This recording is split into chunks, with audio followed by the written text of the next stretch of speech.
Согласно последним данным ООН, жертвами боевых действий на юго-востоке Украины стали по меньшей мере 3000 человек. При этом поиски погибших, конечно, еще продолжаются. В руинах лежат целые города, улицы усыпаны не разорвавшимися снарядами, но в надежде на мирную жизнь люди начинают возвращаться. Репортаж Алексея Кулика. В разбитые дома возвращаются люди. Обнаружив вместо квартир выгоревшие стены, одни остаются на руинах, надеясь восстановить то, что можно. Это все было сделано бабушкой и дедушкой. И вот бабушка моя, прабабушка моя, она осталась без крыши над головой. Но если восстанавливать уже нечего, уезжают искать новое пристанище. Может быть, у родственников или знакомых дома не так пострадали. Вот этот кусок металла, завязанный узлом, это все, что осталось от снаряда для «Града» с БМ-21. Он пробивает крышу насквозь. Местные жители до сих пор не могут оправиться от шока. Говорят, это были несколько дней ада. По ним выпустили несколько сотен снарядов и ракет, которые разнесли полгорода. Их фрагменты до сих пор торчат из земли. Это самолет-управляемые ракеты. Воткнулась в землю в 2 метрах от гаража.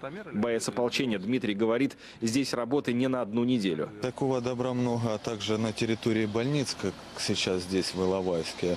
В микрорайонах любых городов нацелено на массовое поражение. А так как скопления наших войск тут не было, то это было нацелено на мирное население. В поселке Колоски, там у меня родственники, там через Путя у них такая ракета в высоту 7 метров, а в глубину не знаю, а толщиной как ведро. Ополченцы армии ДНР, пользуясь режимом прекращения огня, защищают территорию уже не от противника, а от неразорвавшихся боеприпасов.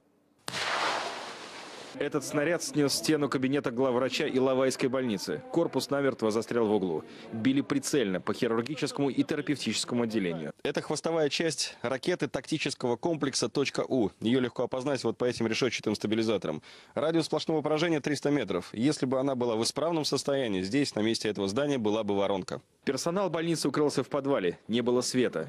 Хирург Михаил Головко показывает операционную. Здесь постоянно вытаскивали осколки из раненых. Цокольный этаж, подвал. Здесь лежали раненые. Это была операционная. 20 человек раненых. На матрасах следы крови.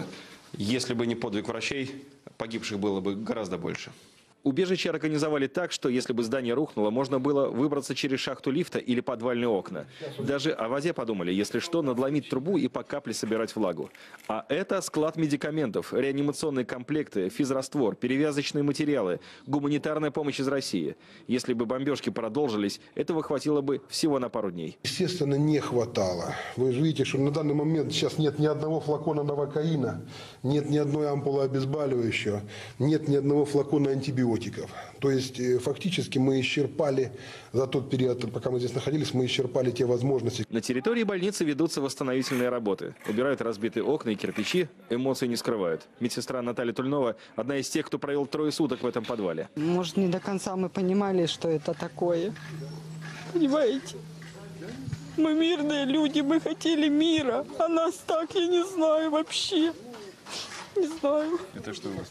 Это осколок. Их таких много у нас. Мы стойкие, мы выдержим все.